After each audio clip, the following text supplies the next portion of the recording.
there, and welcome to a fresh new episode of Convincing Idiots. This is episode 161. This week, Swifties unite.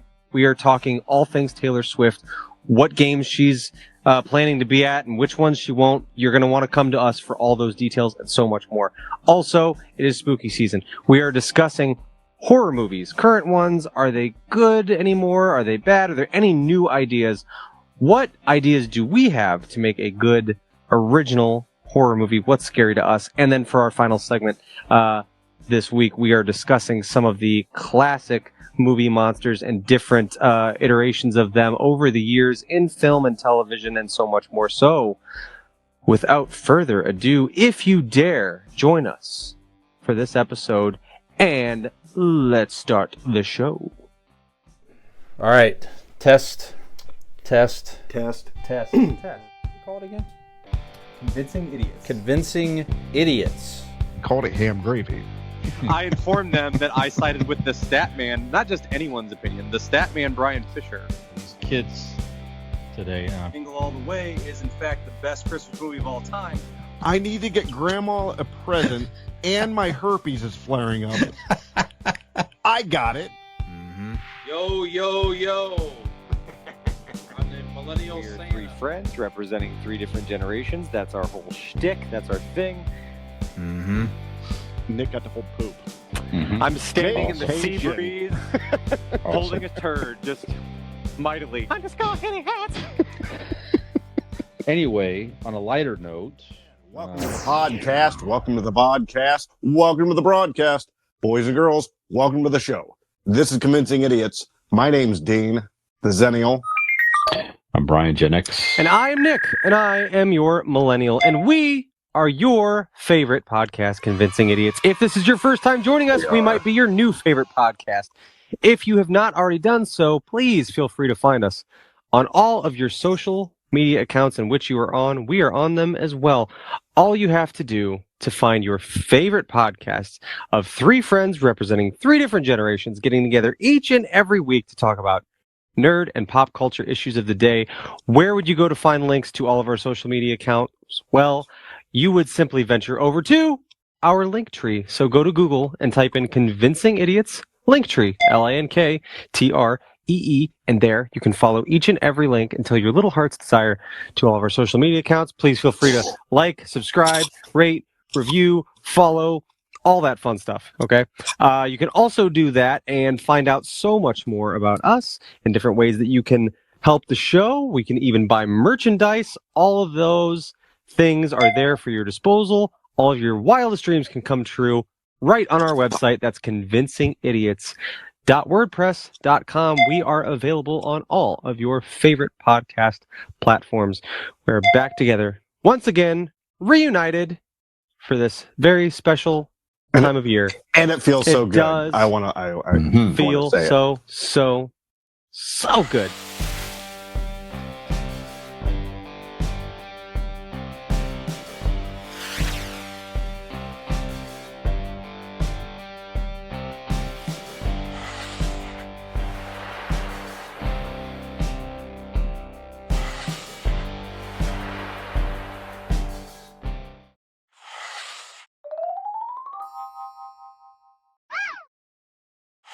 Speaking of feeling so good, Brian, Yeah. how you been, buddy? Let's feel you. Can we feel you? Maybe this weekend. You never know. All right. Lights Yeah. off. Yeah. I'm going to auction off the seat next to me underneath the Heavy blanket. petting zone. Potentially Heavy petting outside. zone. Yes. A good weekend last weekend. So Friday was Allie's lovely daughter, Marlo. She is a senior in high school, marching in the local marching band, and it was a senior night celebration. The weather was great. So all the seniors got to be recognized on the field. So that was very nice event.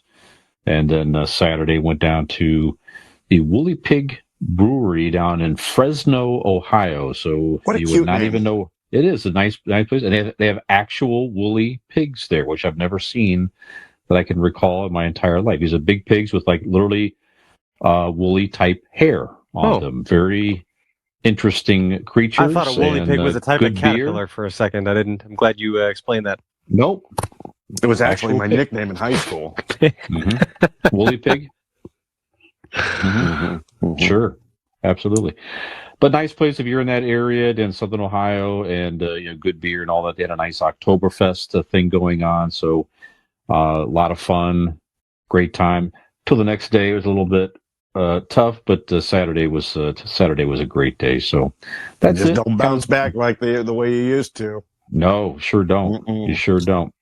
Yeah, just normal week this week. Allie and I had a great night Tuesday. Stopped at a couple local breweries and enjoyed some of that. So good stuff. Good week. Good times. Looking forward to see you guys soon. So, Dean, how are you, sir? I couldn't be better. Let me.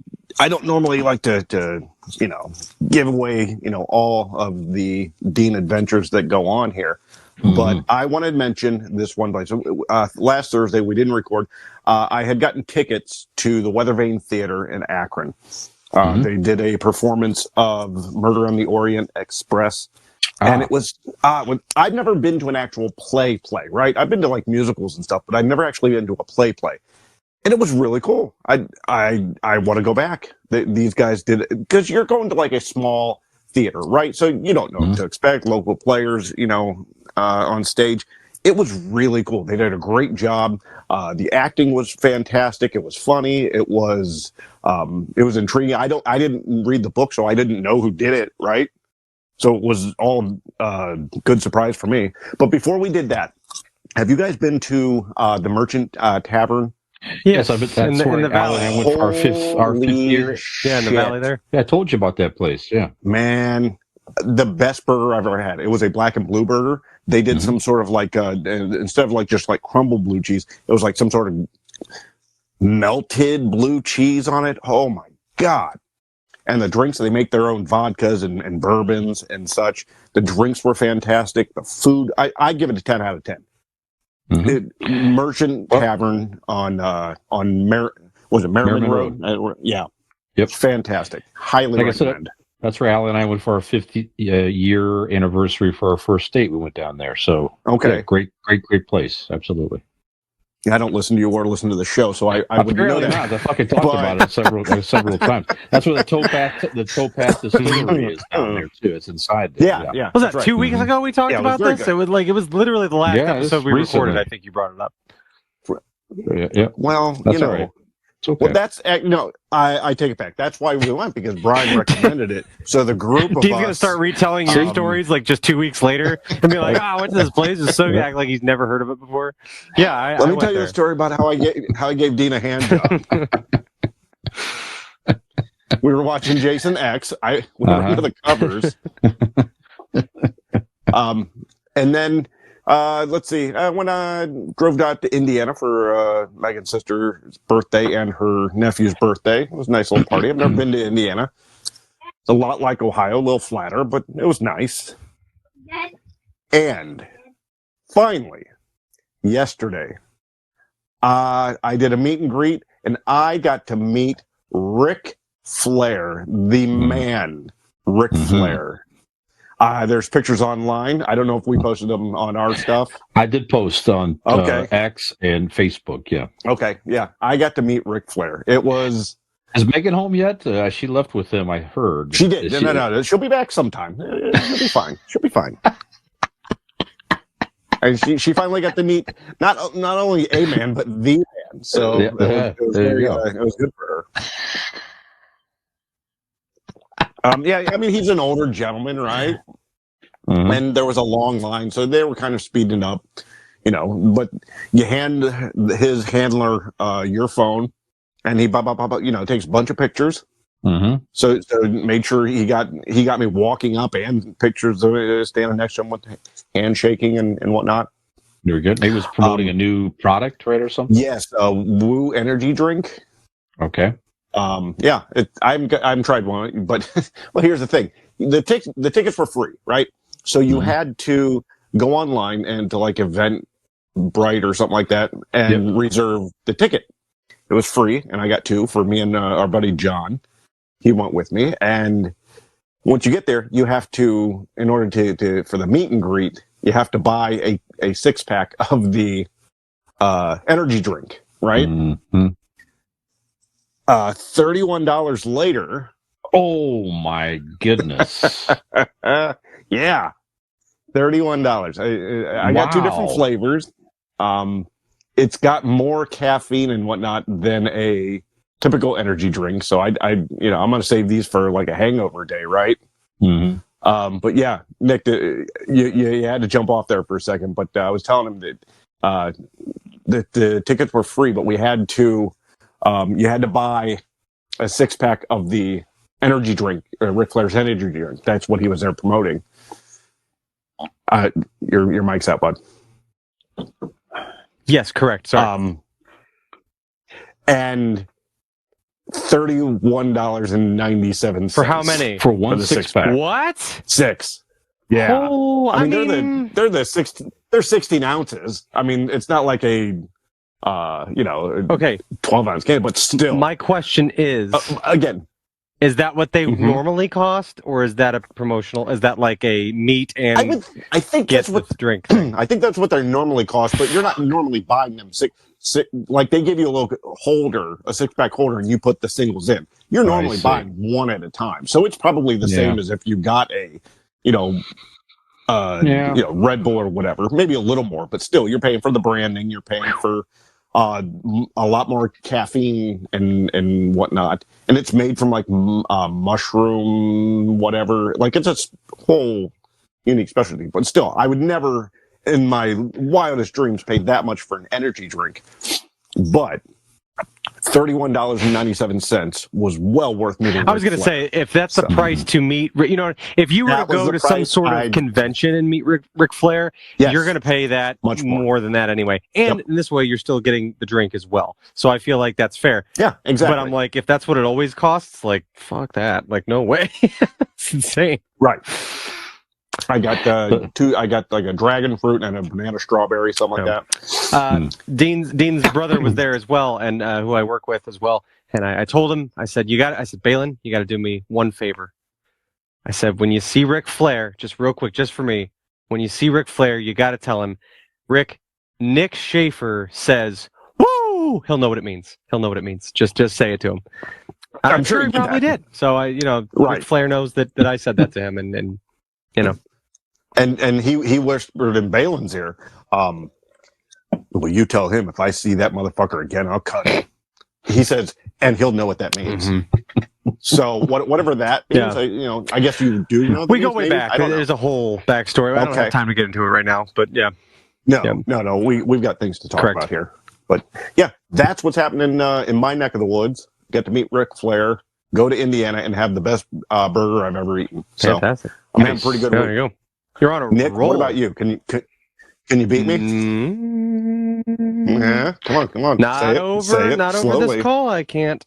Anyway, all right. Since last we spoke, I am recently the father of a 12-year-old. Lane celebrated his 12th birthday, so we did that. Went to Olive Garden for dinner with the family and stuff. It was really nice. So I have a 12-year-old now, which is fucking wild to say out loud.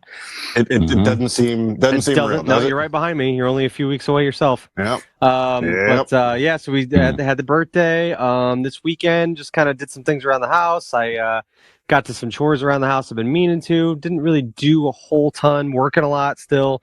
But fantasy hockey draft on Sunday. That was fun. So how's your team it's looking good. It's looking good. I had a good draft position. I was the 4th pick, which left me with a pretty solid place to where I knew the types of players that I wanted. Sure. And by the time that it gets to me, you really don't have there's not much thinking to do. You basically know whoever's available for you. That's that's the route you go. So, Austin Matthews was not available to me this year. He was taken 2nd overall, of course. And, I was at 4th. I, did not get to get him, but I'm pretty happy with my team so far. So we'll see. Vulgar display of power play is looking to, reclaim its rightful place at the top of the standings. That's a good name. Yeah. So, that's about it, man. Just, hanging out. Hockey's back. I'm very excited. It's the most wonderful time of the year for me. I'm in a good place mentally right now. Can I ask you a question, yes. Nick? I noticed I was over at your house the other day getting my hair's cut, if you can see on the YouTube, which is probably the main reason you should go into the YouTube video is to see To my see new Dean's haircut. haircut, yes. Yeah, yeah. But Nick, it's got to be weird. It seems a little early, but it's everything happens at different speeds. But like to have your son's voice starting to change already. Yeah, right. Yes, and crack. That's got to be It seems different. early. Yeah, it seems a little early, but hey, it's Hey, possible. Look at the Can't chest stop hair it. on Nick. That's right. It runs in the family. That's right. Yeah, Stuff's seems happening here. possible. Yeah. So, but that's got to be weird. Like to kind of experience that. Like, you spend 11 and a half years, with the squeaky voice around the house. Now you're now starting deep and Right up there. Yeah, it is very strange, especially when it cracks like that. It's quite hilarious, and I enjoy it very much. Yes. Yeah. What I don't enjoy is how he just constantly smells like a fucking hamburger station if he doesn't take a shower every day. Sure. I don't enjoy that part of puberty. It's not been fun. So now you have to knock before you go in any room. Yeah. Exactly. Yeah. Got to call into the bathroom. You making pooies or gooies in there? What's going on? Let's wrap it up. Nick asked me, and I said, "Why can't it be both?" Yeah. Yep. Yeah. Yeah. Like The answer is yes. That's right. Yeah. Yep. Also, I would like to shout out real quick. It has been a good week. I was walking around the store the other day, and there's been, like I said, it's a very exciting time of the year for me. Hockey's starting back up. Brian, we have a concert that we're looking forward to. There's just a lot of fun things happening right now. And something else was happening in October, but I tend to buy a lot of things for myself as I see them or as I want them or whatever. But this one particular thing, I was just going to hold off till Christmas. It'd be a good Christmas idea. But I'm walking around Sam's Club, just there to get some of the essentials, get some more chicken nuggets for the kids, all that stuff. And on a whim, I turn down the corner, and what do I see but this handsome brute of a man staring back at me. And it's as if it were destiny. I just couldn't wait anymore. But we have a brand new book. This wonderful face was staring back at me. Right there, right in the eye of Sam's Club, and there it is, looking at me, saying, "Buy me, do it now." Arnold Schwarzenegger's new book, Be Useful. That's right, 7 Tools for Life. And I've been very excited for this, and such a good deal. I couldn't pass it up. So yeah, pretty excited. Shit, now I have to do is learn how to read. I know, right? Yeah, and then this is a guide, but it's not magic. So, Arnold can tell me to be useful, but I don't know how much that's going to do. But I'll give it a shot. I'll give it the old college try. You gotta start sometime. Yeah. So anyway, that's it for me. Very good. Yeah, I've enjoyed his promos. He's out there right now. Nick, on the Conan O'Brien podcast. I heard that today. Nice. That was a quite good interview. Jimmy Kimmel the other day he was on. So I just love listening to him, man. He is down to earth. Yeah, he really is. A lot. It's surprising. Yeah, how down to earth he is. There are many different figures in life, different musicians, different athletes, things like. But there's something, and I don't know if it's the fact of just all the different worlds he's kind of dipped his toes into and been successful at and things like that. It's just, I don't know. He's the definition of an idol to me. He is truly someone I idolize. He seems larger than life, no pun intended. He just seems like almost like not real or something. I don't know. Like he's just too, I don't know. It's just incredible. I'm in awe. I'm awestruck. Yeah. Very good. There's got to be a Mount Rushmore of idols type situation we could do. Oh yeah, that'd be a good one. Sure. Absolutely. I'll kick us off. Arnold Schwarzenegger. All 5 of mine are Paul Rudd, so we can just end it now, I guess. There you go. That's it.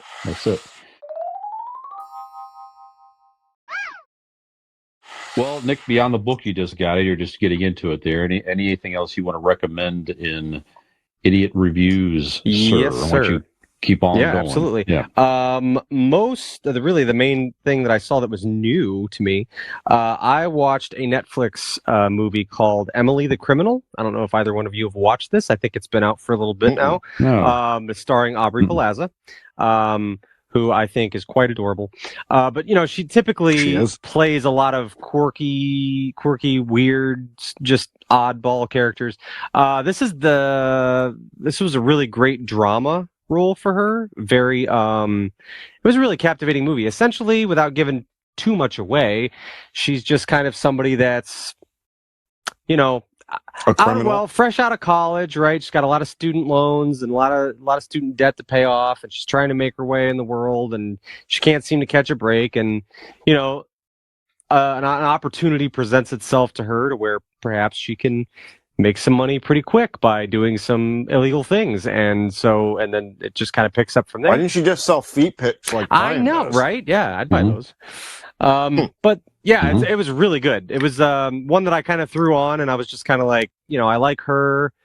I'd heard of it. I think it, like I said, I think it came out maybe late last year, something like that. So I was like, I'll check this out. And about an hour and 40 minutes or something. And yeah, it was like immediately just kind of got me. It was captivating right from the get go. So very, very good. I would strongly recommend it. Okay.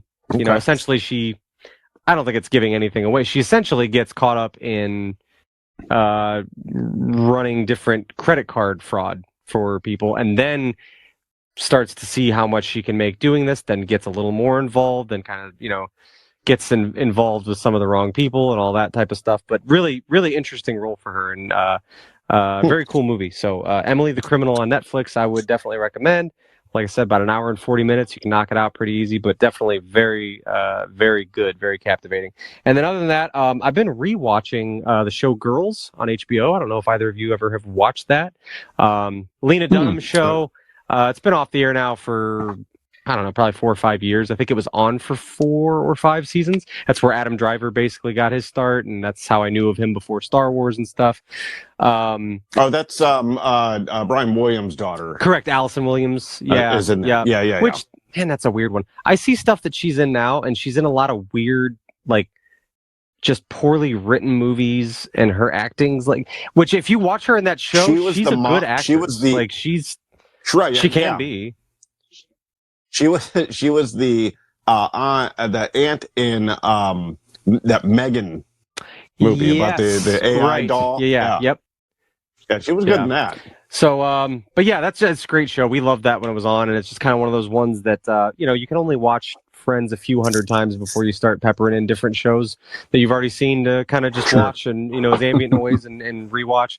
But yeah, we've been rewatching a lot of Girls, and that's just a phenomenal show. Like I said, it was an HBO original show.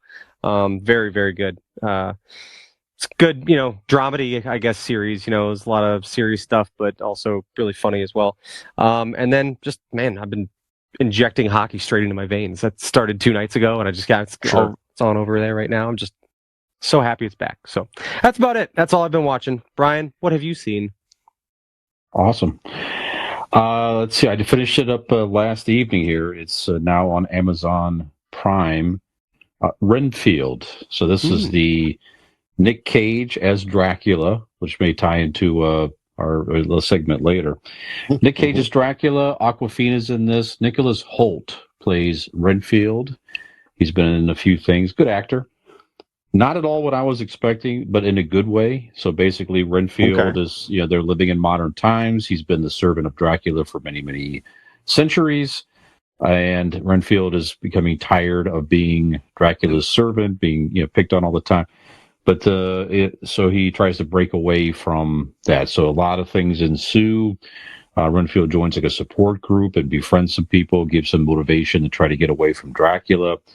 And you come to learn that eating bugs gives Renfield like superpowers, so temporary superpowers, like a vampire, basically. So you have super strength and everything else.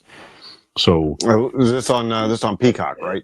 No, it's on. It might be other areas too. I caught it on Prime for free though. It's now streaming it there for free.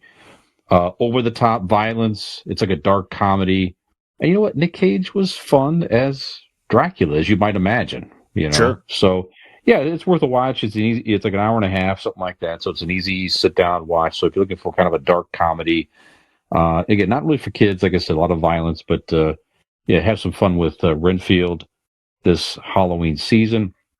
I watched another new one also on Prime over the weekend, Totally Killer. So this is I mentioned this to you guys in our chat, but it is a over the top slasher / dark comedy as well. The premise is basically a serial killer who was killing people in 1987, is killing girls on their 16th birthday. comes back, and he's killing again in modern times, chasing after this one girl's mother who's in high school now. Her friend's a genius, builds a time machine for a science fair. That's it. The time machine works. She goes back to 1987, and she's trying to stop the serial killer in 1987 before he can kill in cool. the future. It's fun. You know what? Again, hour and a half ish, hour and 45 minutes. Great sit down watch. That was also on Prime. That's a new Prime movie. So it was made by Amazon Prime for So streaming. it's included in your definitely Prime a lot subscription. Of fun. It's included in your Prime subscription. Yes, sir. Good. That's right. Both those are now. So Renfield is now free, as is Totally I think Killer. Renfield's also on Peacock, if I'm not mistaken. It might be. I doubt it's exclusive to Amazon Prime, but they have it now. You don't have to rent it anymore. It's part of your Prime subscription. So, yeah, check out Totally Killer. Again, a lot of fun. Again, I love the fact that we're putting a time machine here.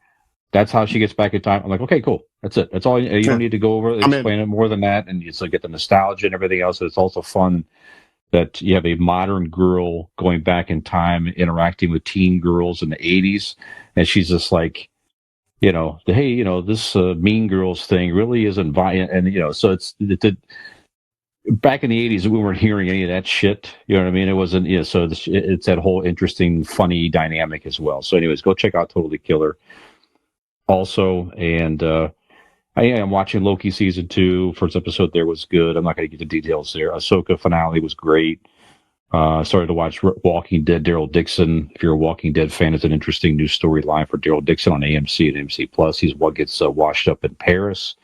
So you have a whole new storyline there if you like the character. And a couple of things as well. But that was the main stuff that I watched. So that's it. Dean, how about you, sir?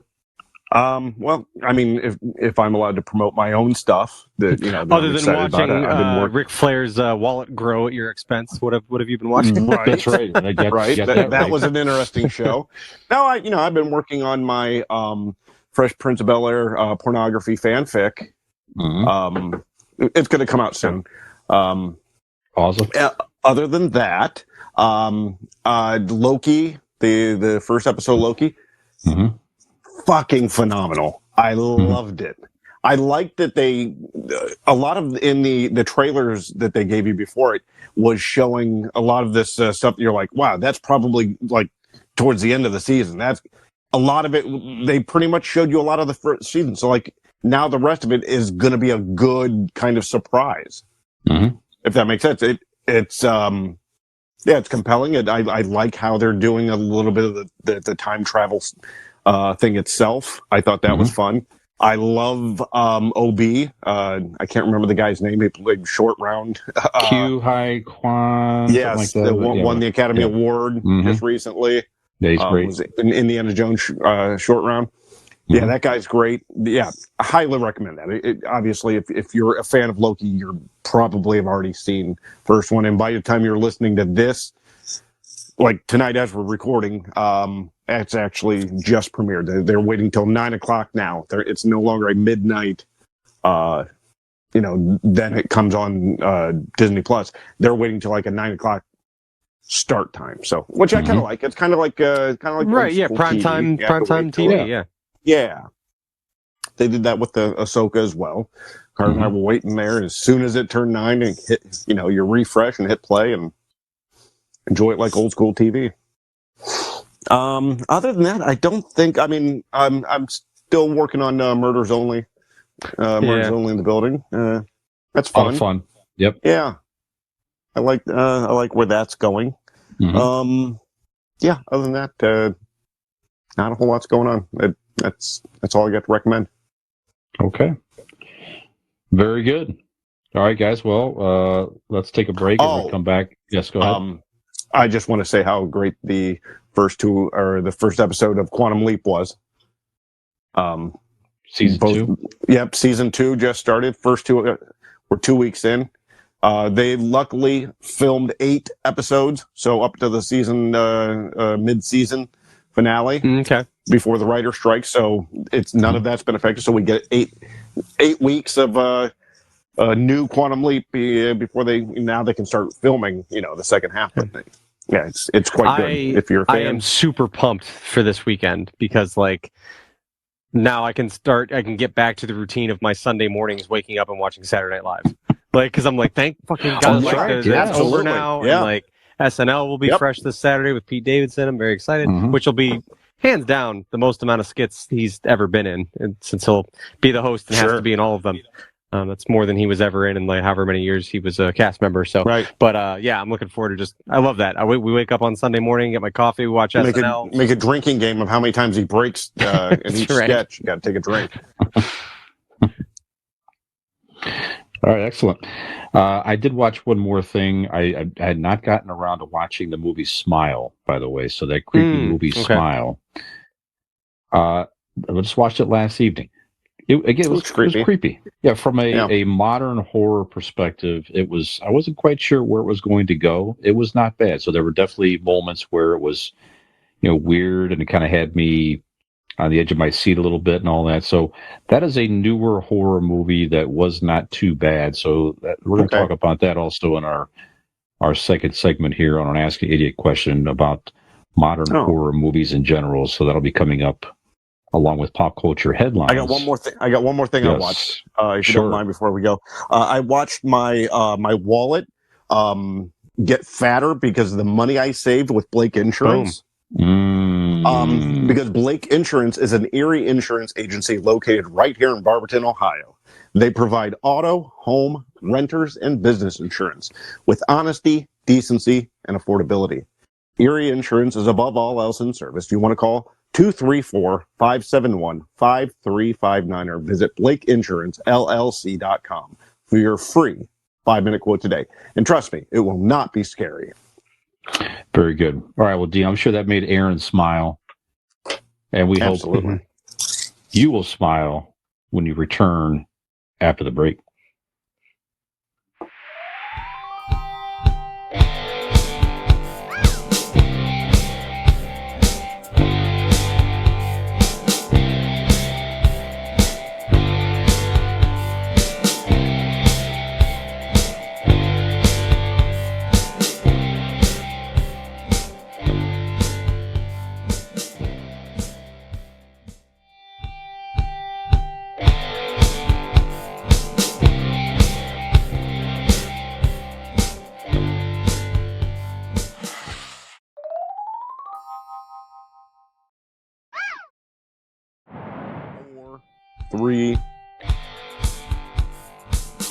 All right, welcome back to Convincing Idiots.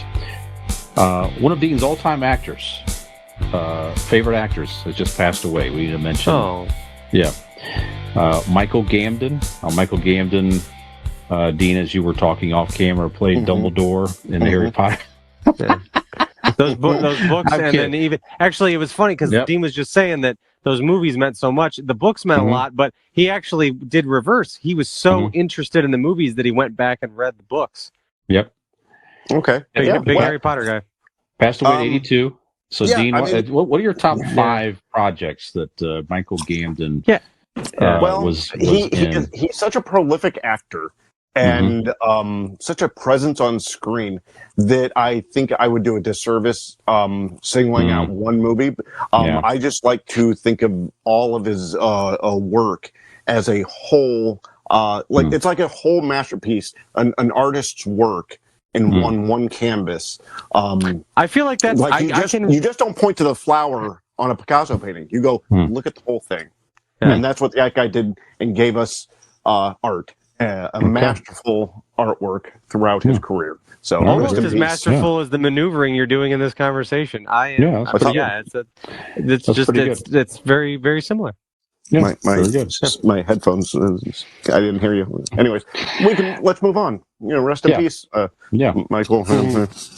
We're all not. In all seriousness, we're all not huge Harry Potter. Nothing against the movies, but we did. He definitely was a prolific actor. We saw he passed away, so we want to pause and recognize him. So, yes, indeed. All right.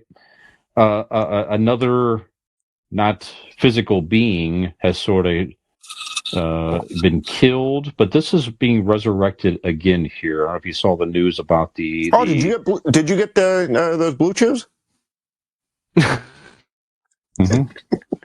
Very good. Very good. So one of the series for on Disney Plus I'm excited for is they're bringing back Daredevil. So Daredevil, they were set to. They had a script. It was well underway. Matter of fact, they shot a bunch of episodes, is my understanding. But Disney has come out and said that they are retooling the entire thing. So they basically fired the directors. They fired the writers. Is it still going to be in the MCU? Still going to be the MCU. Okay. And I heard that they get just reading various articles on this. They may keep an episode or two of parts of some, but they want to change up the strategy and make it more of a serial type series, which makes, instead of having like I hear he 6 fights or 8. Count Chocula in the first episode. Well, see, maybe that's why I had to redo it. You know what I mean? So, like the serial, yeah. Mm-hmm. I like that one. That was cute. Thank you. That was not bad. Thank you. That was not bad. So you probably know, if you're a Daredevil fan, on the original Netflix, it was like 2 or 3 seasons, right? And so I think they want to take the same type of strategy versus just a 6 or 8, whatever it was, and it's done, right? Which to me, I like the idea. So if it has some success, Sure. why end it after a limited run? Why not continue to develop the storyline? Yeah, you're writers. You can't figure something out. Like, come on. Exactly. I think that from what I'm understanding, the MCU, they're kind of stepping back and trying to take a look at what didn't hit over the past few series. That's right. Now they know that Loki's going to be a hit. I mean, it already has a fan base, but the Secret Invasion kind of shit the bed, right? She-Hulk didn't hit exactly where they were hoping for. So I'm hearing that they're trying to step back and look at everything and try to figure out where they went wrong, and kind of go from there. And it makes sense, because I think they're right. I think they're realizing that the Daredevil a character and the series and the actors, it was a hit on Netflix, right? It definitely has a fan base. Yep. So let's not screw this up. We have these characters, of Charlie Cox as Daredevil and all these guys coming in here. So, so I like the idea. I like they the better strategy. bring back Deborah Ann Woll.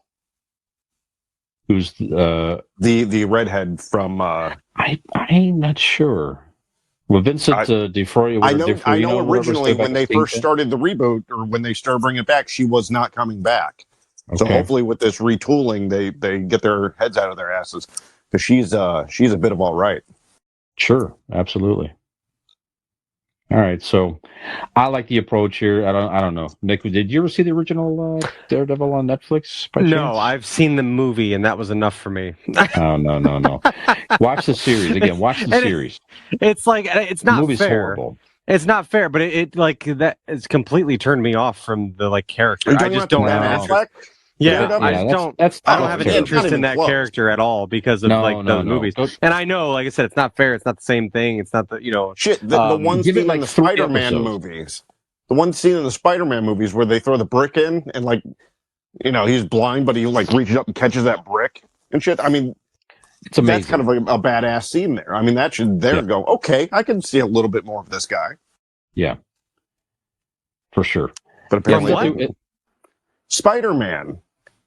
He was the blind lawyer who caught the brick that came in through the window. Oh, right. Yeah. That's him. Okay. Yeah. Right. Okay. Yeah. It's definitely worth a watch for sure. Okay. Let's see here. So, we talked about this a little bit last week, but we had a recording problem. I'm going to mention it again because it still continues. Yeah, tonight we're shooting this on Thursday, October the 12th, and who's playing this evening is the Kansas City Chiefs are playing the Denver Broncos in Kansas City, and prominently on television again here is Taylor Swift expected to be. Yes, she was in the building. That's right. She's definitely there. Not even allegedly, but she's dating one of the players of the Chiefs, Travis Kelce. They've kind of come out and said, and the NFL's kind of overdoing it a bit with the coverage of Taylor Swift and so forth. But with the Tay-Tay cam, I don't think so. Well, Swifties need to see her. Well, need to know. There's younger people watching the NFL games, maybe just to catch a glimpse of Taylor Swift in the booth. So the NFL is not stupid. I mean, they recognize that it's going to get some attention from a different audience. Maybe it pulls in some other fans or what have you. That's at least what they're thinking. I don't know necessarily it's going to bring in new fans. I don't know. So, Nick, you did talk about this a little bit 2 weeks ago on this subject. So, just what do you think of the whole? Does it make sense for the NFL to try to hype this up to get coverage, or is it just like over the top ridiculous and they should stick to football and that's it? Both things can be true. Is it ridiculous? Abso-fucking-lutely. There's people who were like debating on what she was eating and what kind of sauce she was having with her chicken fingers, and like, we got to see what she's doing, and like, is that ridiculous? Abso-fucking-lutely. But also, there have been studies done that show that Taylor Swift has like, she generates like big portions of the economy with her fucking concert sales. That's like true. She is. There's the saying that they've like. She's saved the certain parts of the country from economic peril because of how many shows she plays there and like all this stuff. I mean, it's really astounding. Like, I mean, she may very well go down in history as like the single biggest musician entertainer. Like, you know what I mean? It's just insane. So is it ridiculous? Absolutely. But are they wise to profit on this thing that has fallen in their lap, this golden goose, if you will? Absolutely. Mm-hmm. Like, why would you not pump the shit out of this? I mean, it's free advertising to, like you said, a whole different demographic that you're not tapping into otherwise. And do they give a shit about football? Are they gonna watch football after these two break up and she writes songs about him? Fuck no. But for now, you're getting eyes on your product. Why would you not do that? I mean, I don't know. It is silly, but it's also not a bad strategy either. So there you go. Dean, what do you think? I don't give a fuck. No, that's the attitude of a lot of people. In a sense, I don't. Yep. I don't care. I'm going to tune in to watch a football game, and if Kansas City is my team, I'm going to tune in regardless.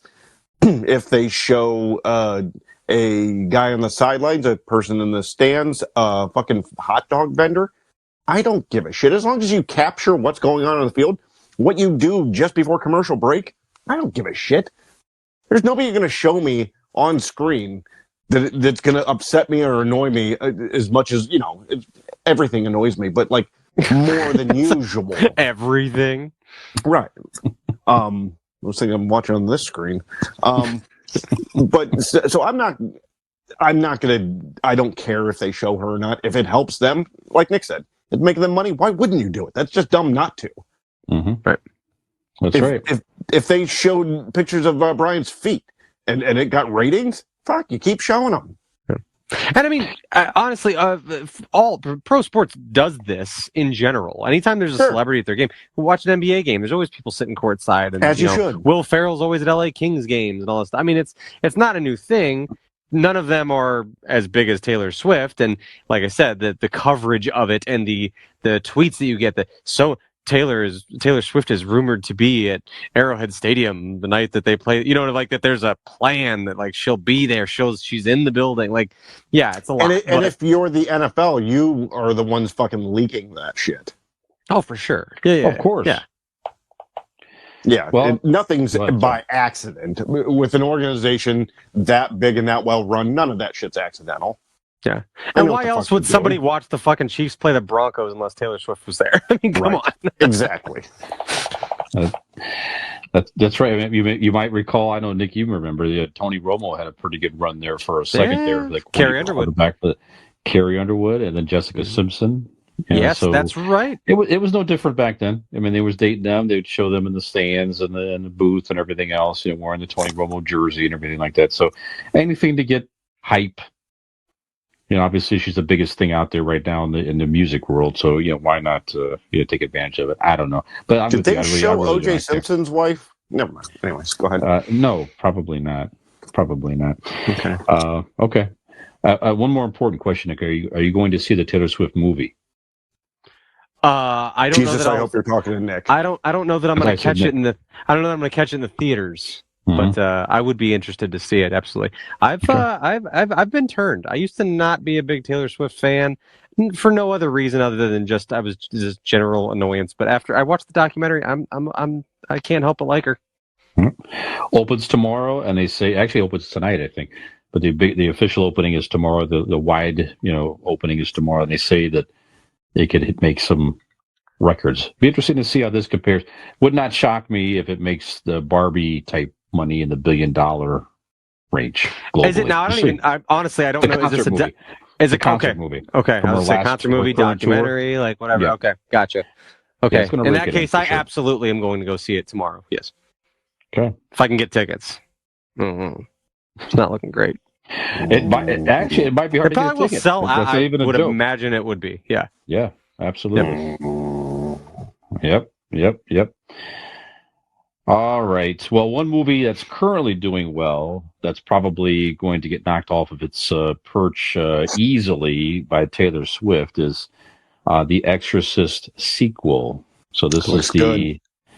Yeah, I'm interested in this. It's a direct sequel to the Exorcist in the 70s. So it's like they kind of, I think they bypassed the second and the third one there. So this is like a direct sequel here, which is fine.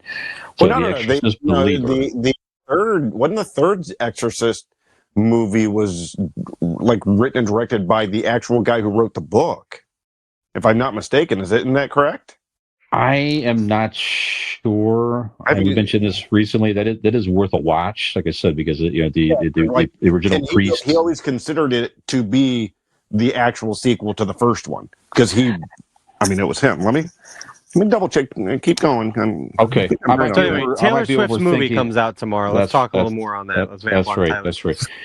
So anyways, The Exorcist Believer is a sequel to the original, whether the first or third, we'll look that up. We'll figure that out later. But the original storyline, how about that? It made opening weekend globally 45.1 million. I'm not sure where it's at now, but that's a week ago. So it seems to be doing pretty well. And no surprise to it, because it's Halloween time and everything else. But obviously the movie itself, it's a sequel. It's two girls being possessed by demons. Obviously the first one, that's what it was based on. Was it the devil? Some people think it was the devil. It wasn't the devil. It was a particular demon. Pazuzu was the original demon. Anyways. But like I said, it's a similar concept, possession. There's been other possession movies out there recently with the Pope, exorcism with Russell Crowe and different things. So I don't know. So just horror movies in general. And I mentioned I did watch Smile, and that was creepy. That was a little bit different. I do admit that was something a little bit more unique. But to me, anyway, it seems like a lot of current horror movies are sort of there's nothing that's super fresh as far as new ideas of horror. I guess maybe there's only so much that you can do, perhaps, with the supernatural, etc. But so this brings us to our Ask an Idiot question here, guys. So just first of all, for horror movies in general, are they sort of getting a bit tiresome in the type of horror movies that they're putting out there lately? And then another part of that question is there some type of horror elements in a movie that maybe it might be a bit more original, something that you would like to see in a horror movie that really, in your opinion anyway, would be horrifying in whatever respect? The scariest thing I can imagine would be Taylor Swift puts out a new album and it flops, because that would be like everything I've ever known to believe in is out the window. Like your world is upside down. Right. When Taylor doesn't have the power anymore, we're all powerless. How's your mic like that working? is horrifying. The NFL producer is like, the director's like, get that fucking camera off of her. What the hell are you doing? Yeah. Whisk her out of the booth. That's a world I don't want to live in. Yeah. Dean, you're dying to tell us about the Go ahead, please. Go ahead. I did. I am just confirming that The Exorcist 3 was screenplay and directed by Peter Blatty, who did write the original book. Okay, very good. And like I said, it was a good movie. Go check that out if you haven't seen it.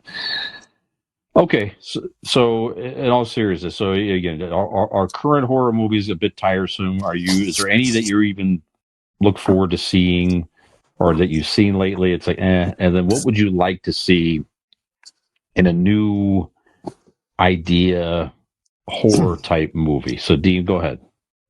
I think horror movies, just like any genre, has only so many certain kind of plots you can do, and then you just kind of work and play with the formula, play with the players and ideas of the movie. Just like regular movies now are kind of retreading different movies from the past or different ideas. It's the same as that. And I don't have much of a problem with that as long as it's good. If you do it well, I don't care where the idea of the story comes from. Mm-hmm. I don't think that it should, just because they've already done this. The Exorcist is a scary fucking movie. The Exorcist is a good movie. Why wouldn't you try to continue that story or tell a different way of that story? If you can do it well, yeah, do it. Okay. Any type of horror that would frighten you, that you would want to see? I don't really get scared at scary movies anymore. But I guess, I mean, I don't watch a lot of them, so I guess I don't know if that might not be too fair to say, because I don't watch a whole lot of them. We're out of beer is a pretty scary concept. That is frightening. That's just a frightening sentence in general. It is. Really. I didn't even like saying it. Right. It's like saying, don't touch Nick's dick. I hear that and I shudder. I shudder to think. It's okay, buddy. He didn't mean it. He said what he just imagined. Yeah. No. It's not a good thing when I hear that. No. Nick, what do you think? Horror movies? Go ahead. I think the scariest concepts, at least, are ones like you mentioned with The Exorcist. Things that are not fully understood, things that are well out of your control. So the idea of being possessed by some demonic spirit or Satan or something that you just have no power over. It's slightly reality based, right? Yeah, things that you feel like you're in a realistic setting. So something like a possession, something like the ill-intentioned life aliens or something like that. I know a lot of those, it's hit or miss with your Paranormal Activities, which is kind of like the Blair Witch formula, but it's based off of, you don't understand what's going on, or things like that tend to give you a little bit more of that where it's believable. It's in a believable setting, but I don't know. I've never been big on horror movies. I don't know if it's just because I didn't grow up watching them. Every once in a while, one will get a lot of hype that apparently this is the big one and this is the next, it's getting good reviews and it's creepy. So I'll go watch it and I'm always underwhelmed. I'm just always there's nothing that really, for example, and this is not even a horror movie, but one of the movies that definitely creeped me out the first time I saw it up until the end. I wish they wouldn't have shown it, but Signs was creepy a little bit. It was eerie. I like things like that. They're not necessarily murder, gore, things like that, but just things you can't explain, things that kind of make you feel unsettled. There was also a movie that came out in I want to say it was 2007 or something like that. It was called The Descent, and I don't know that it did that well or it's that popular, but it was these group of these women. They were cave divers, right? They were going down into these caverns and caves, and there was something down, they got stuck down there, and it's dark, and there were these things down there. You didn't really know what they were, but they made this eerie sound that you had never heard before, and they were just, that was a creepy movie. Things like that are just kind of, I don't know. Like I said, it's rare that I find. I don't really watch, like you said, Dean, same as you. I don't watch a ton of them, so maybe I don't really know. But definitely when Blair Witch first was coming out, that was a big deal before all that came out of it. But the idea that it could be real, that this was actual footage, that's what really grabbed people. And to watch it under the pretense of thinking that this is footage of something that happened, that you're seeing it before your eyes and you can't explain this shit. Nobody really knows how it's happening, what's going on. That is that's creepy. So stuff like that, I think that's the key, right? At least for me, things that are believable scenarios, believable situations, and that that could happen to anybody. That stuff's kind of creepy. But at the same time, it's rare that I see a scary movie that I'm like, ooh, that's it's scary. Or even like a lot of the classic horror movies and things like that. I don't know that people. I mean, maybe some people do, but I don't know that they're necessarily scary as much as the characters are cool looking or interesting, whether it's your Jason or Freddy or Michael Myers or, Pumpkinhead's one of my favorite horror movies. It is my favorite horror movie of all time. Not because it ever scared me, but just the monster was so fucking cool. That was really all it You was. resemble with the pumpkin head. Hey, thanks. Yeah, it's, yeah. But, yeah, I don't know. It's like I said, though, I don't really watch a ton of them. So, but Brian, I would say of the three of us, you are probably the biggest horror aficionado. So And horror. what say you? What are good ones? Did you guys ever see Mannequin 2? Mannequin 2. Yeah, that shit was scary. Like, Yeah, you take it was Andrew terrible. McCarthy out of it, you're like, Terrible. that's frightening. Terrible. They did have like a horror movie, sort of, they had Tourist Trap, by the way, so they made people into mannequins. That was kind of creepy. Oh, well, that's fun. Yeah. Mhm. Oh, you know what? We're kind of not. I don't know. It's a little. Again, not scary necessarily, but unsettling. Like The Hills Have Eyes, Wrong Yeah. Turn before they started And then making a ton of them straight to DVD. But Wrong Turn was good. The first one with Eliza Dushku or whatever, and the Hills Have Eyes movies were pretty cool. Yeah, for sure. So before I go into what I think about new movies, is there any type of horror elements, Nick, that you would like to see? Like, what would scare you in a horror movie? If you could write a horror movie, what are the elements that would terrify you personally? I would say it would be a kind of, you start with the base of a Wrong Turn. You're like in West Virginia, and then like you have no Wi-Fi. Yeah, that's horrifying. Mm-hmm. Like, what the fucking kind of people are in West Virginia? Like, that's fucking gross. Like, that would just be awful. You know what would be a cool premise? Kind of like that, but you remember the episode, it was maybe the parking lot or whatever from Seinfeld, where the whole episode took place in a parking garage where they couldn't find their car? Couldn't find a car, yep. You could do that and just do, like, literally, the movie is about, like, the premise of the movie is about a 3-hour, 4-hour, whatever, that you're lost in that deck. And whatever bad guy monster, whatever you want to do, put it in there. But like, that's that realism that like anybody can picture them not finding their car and kind of being in that.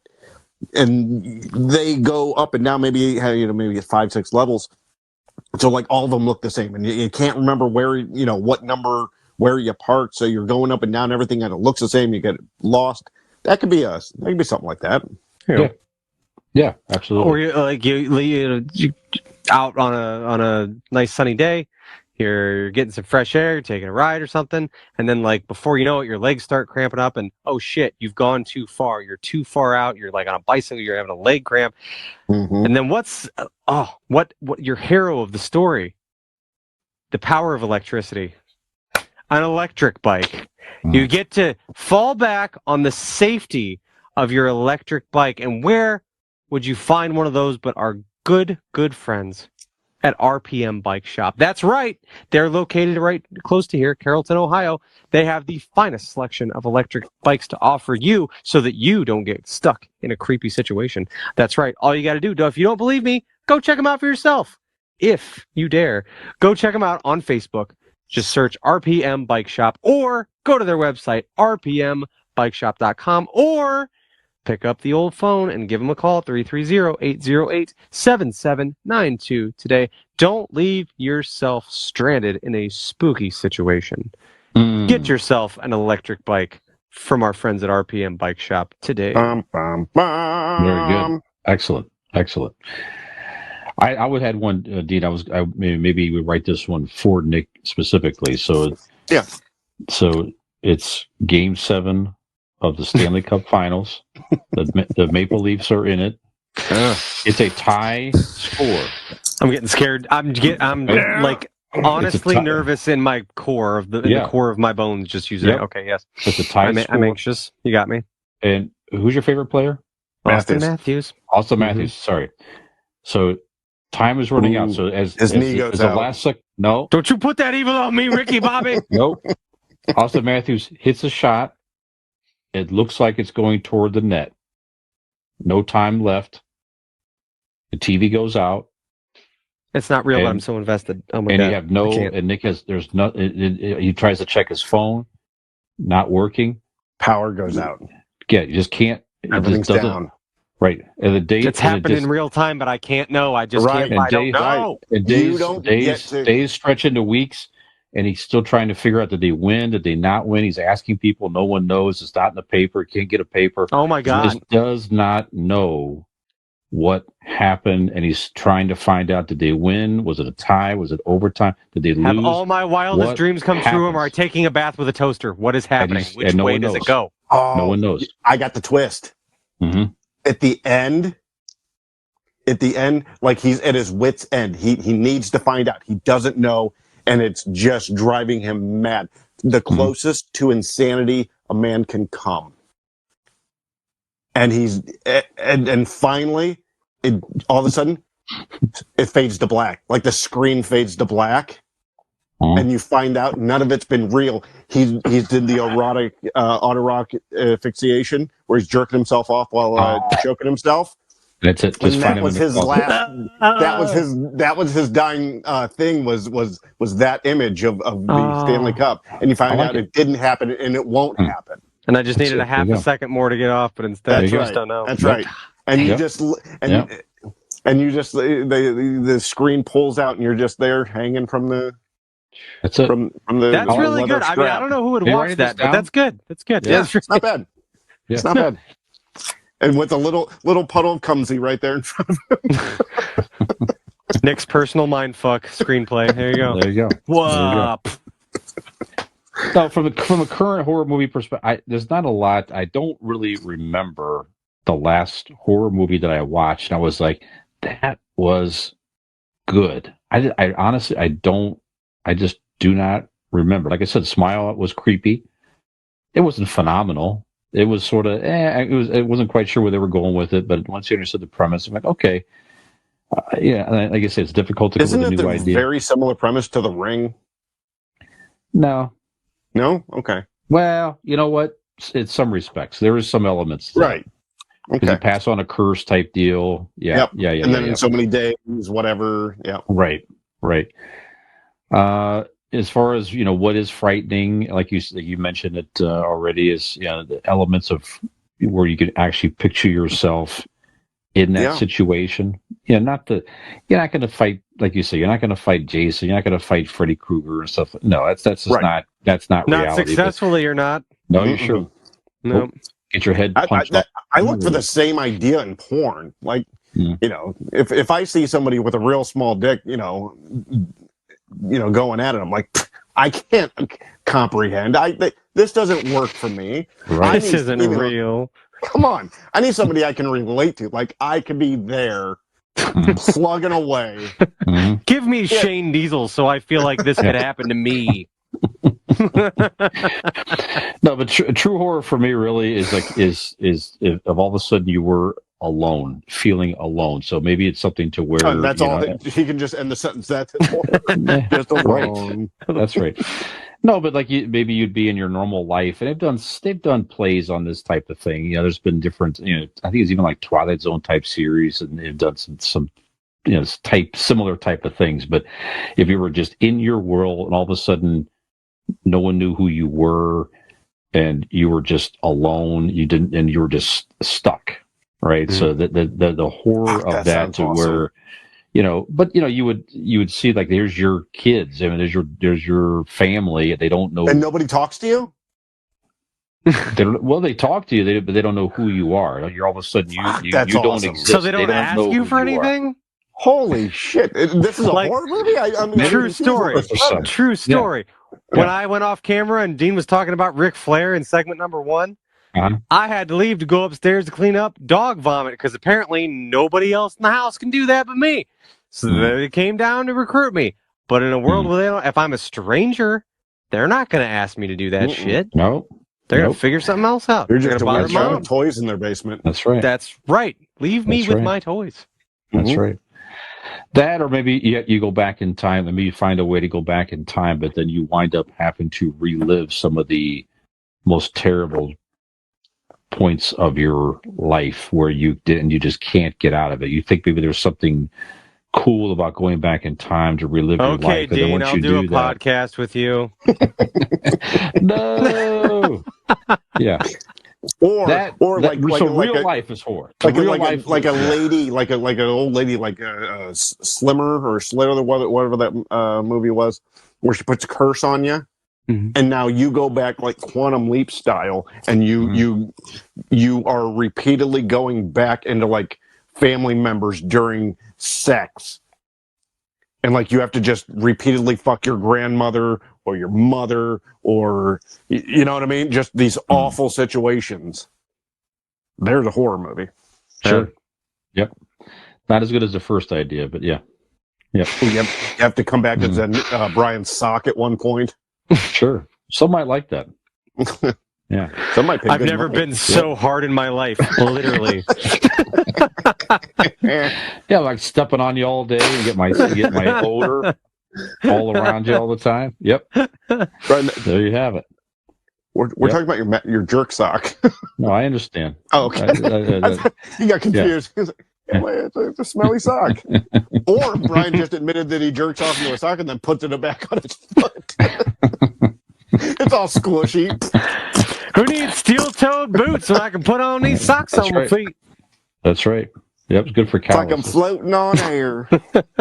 Yep. All right, so the biggest horror is real life stuff. That's it. The true horrors of life is that scares me the most. You might argue segment number 2 of this podcast this week. Exactly. I can't get out of it.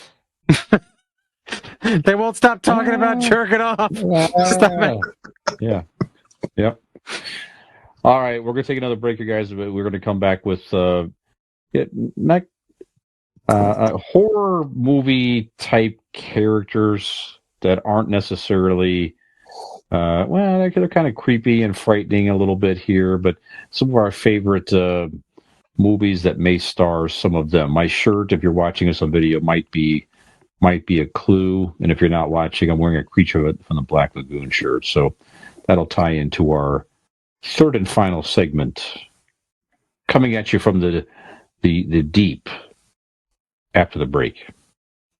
Mm-hmm. And if you don't come back, you will only dream about having sex with your mother. Presenting Frankenstein Jr. at the Impossibles. 10, 9, 8, 7, 6, 5, 4, 3, 2, 1, go.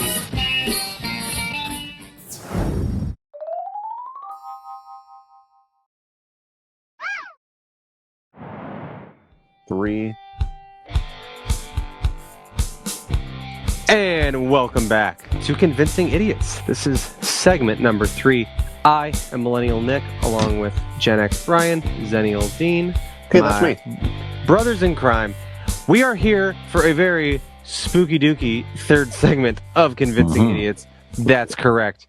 So, many things are classics. Much like this podcast. This podcast is a classic. There are many That movie staples. you were telling us about off Correct. Yes, that's right. Many staples in pop culture.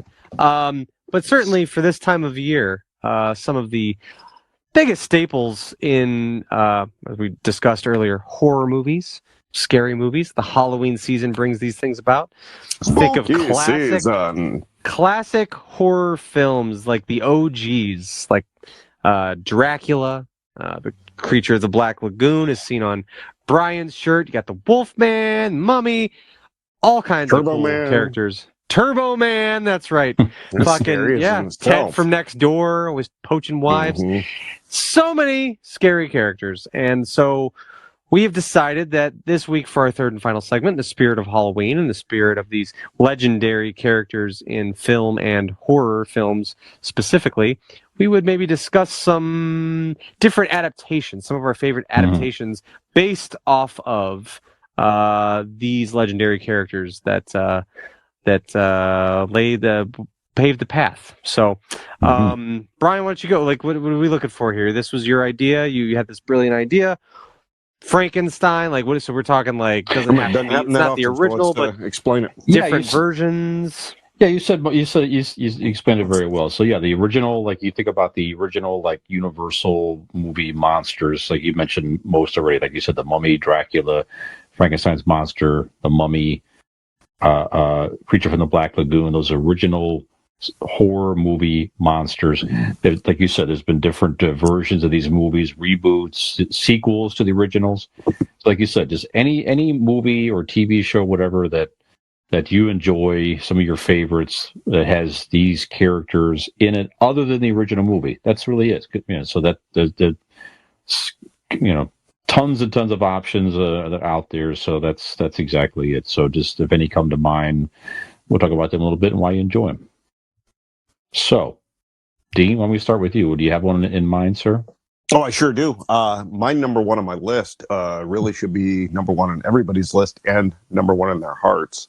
We're going to go back to 1995 with the esteemed, creative, beautiful, and wonderful actor Leslie Nielsen portraying Dracula in Dracula Dead and Loving It. Oh, man. It was a hilarious performance. Some might call breathtaking. I don't know. You should all go watch it. Definitely go watch it, especially for spooky season here. And let me know what you think. Dracula, Dead and Loving It. I don't remember anything about that movie at all. It's so silly. But it's great. It's like any Leslie Nielsen movie. It was great. I was like, I had a hit with these Police Squad movies and stuff, and they kept bringing him back for that. Some of those movies were like, you mentioned Repossessed. Repossessed was a fantastic one. I'm prepared with all the shit talking that's going to come with this question. But is that the dude that made Airplane? Is that what Leslie? Is that Leslie? Yes, that's right. Is that right? Okay. He's the doctor in the movie Airplane. Yep. Okay. Shirley, you can't be serious. I am. Okay. Don't call me Shirley. So you never saw the white-haired man? The white-haired man? Is that okay. Gotcha. You never saw Police Squad? No. Okay. That might be one like we did Airplane. Naked Gun movies that were Naked Gun. Yeah. Yeah, we might need to do that. Yeah. Okay. All right. Moving on. All right, Nick, do you have any in mind? Yes. I'm going to start off with this one's maybe a little bit of a cheat code, but certainly I'd say actually, pretty much all characters from the classics, most of the characters from the classics are represented in this TV adaptation that is a classic, The Munsters. Yes. You've got Frankenstein, you've got the Wolfman, your Wolf Boy, you've got the vampire, the Grandpa. I love The Munsters. It's a fantastic show. I know all of us here appreciate that show. We've talked about it on past episodes. But definitely, that was a Nick at Night favorite for me. Definitely enjoyed The Munsters. And obviously, all the characters were taken from those classic horror films and brought into a hilarious little sitcom. So, The Munsters. Need I say more? Fantastic show. So you have Herman, who is Frankenstein, Lily, who is a vampire, and little Eddie Munster is a little wolf boy. I'm just saying, Herman didn't ask questions. That's all I'm saying. That's all I'm saying. Where? How did we? He don't. You got like a cousin or something. That's just saying. I would have questions if I was Herman. Yeah. Herman was never accused of necessarily putting all the pieces together. So maybe that's true. Part of the. Perhaps that's part of the comedy that the undertone. She got away with a lot. Yeah, that was on my list too, Nick. Monsters, one of my favorite shows of all time. Like I said, it's only a couple seasons. Yeah. But you can find it out there on streaming. It's like I said, always a lot of fun. Fred Gwynn is phenomenal on that show. Yeah. Great stuff. One of my favorite iterations of the Frankenstein's monster as well, played by the great Peter Boyle, one of his early works. And the great Gene Wilder, in my opinion, one of the best roles that Gene Wilder ever played in the movies, at the Mel Brooks movie, Young Frankenstein. So, love that movie. It's a great. I have that on my list as well. Yeah, just everything about it is great. Matter of fact, I've mentioned this before. My dog is named Igor after Marty Feldman's Igor purposeful mispronunciation of Igor because Dr. Frankenstein is Frankenstein. He doesn't want to be associated with Frankenstein originally. So many comedic I think the dog has the geniuses in same this eyes movie. as Igor from the movie too. That's right. He does today. Yeah. That's for sure. Yep. Poor boy. That's it. So, Frankenstein. Bless one of my his favorite- fuzzy little soul. That's right. My favorite movies of all time, let alone comedy type horror movies. And right around the corner from me right now in the hallway, I have a Young Frankenstein movie poster hanging up proudly, which has been there for many Damn it. years. We didn't think about this thoroughly enough. We should have gotten together and recorded this episode live in your upstairs bathroom because your upstairs That's right. bathroom is an homage. I feel like That's to a right, lot of it horror is. That's movies. true. We That's should be exactly doing what this it in your is. bathroom. Absolutely. Well, We should be maybe doing shoot a lot of something things next time in you guys the are over. bathroom. Absolutely. Yep. Podcast in Brian's bathroom. We'll do a quick episode, if you will. Yeah, mini. All right, I'm game for that. Dean, what else you got on your list? Let's see. I'm gonna go. It's a little off the beaten path. Like I said, I was a little confused when we first put this together, but I'm gonna go Hollow Man. Kevin Bacon and Hollow Man, and was the 2000. I thought for it sure you were going to is- say Night Court when you said you didn't understand the assignment. It's like, you can't do that. Hollow Man was a take on Kevin the Invisible Bacon. Man. Yeah, Yeah. it was a take on the Invisible Man. Okay, sure. And it was legitimately, like, it was creepy. Like he was thrown into madness by not being able to see himself anymore. And he was a doctor and he couldn't fix himself. So it is a take on the Invisible Man, but it was called Hollow Man in the year 2000. And it was a kick-ass movie. I loved that movie. I very much loved that movie. And like Fantastic. it was just very, like you said at the end where he's storming the lab and what do they have to, like, the sprinklers went off or something, and that's how you could see him because you could see the outline of the water. Especially 2000 was awesome. Yeah, they were great. Especially that scene where he's feeling up he's feeling her up, and it's just a boob and a nipple being pulled, and you can't see anything, and the boob's just moving in weird ways because it's very cool. Feeling her up, which is totally not cool, by the way. I mean, not cool in that respect. Well, he was the bad guy. I mean, right? As a like young, they weren't playing it for like, this is it. They're enjoying this. No, he was the evil monster. So, and as a kid in middle school at the time, I enjoyed that scene. It was cool. Rona Mitra is bit of all right. Yeah. No, it's good. It's a good one. I saw that movie years ago, but you're right. I do remember that you talked about it. It was a creepy movie, and you're right. The Invisible Man definitely fits that description. That is one of the original Universal movie monster characters for sure. And that actually the original was quite good. Yeah. So, all right, Nick, what else you got? Nikolai.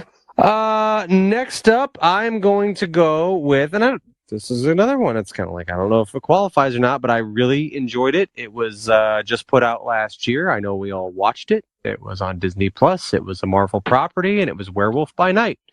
It was actually very similar, or what I would imagine similar to those old horror movies, the way it was shot, the way it looked, and certainly a lot of callbacks to some of those creatures and characters from those early horror movies. So I just thought Werewolf by Night was really well done. I really enjoyed it. It was great, just a one-shot, like a one-off thing.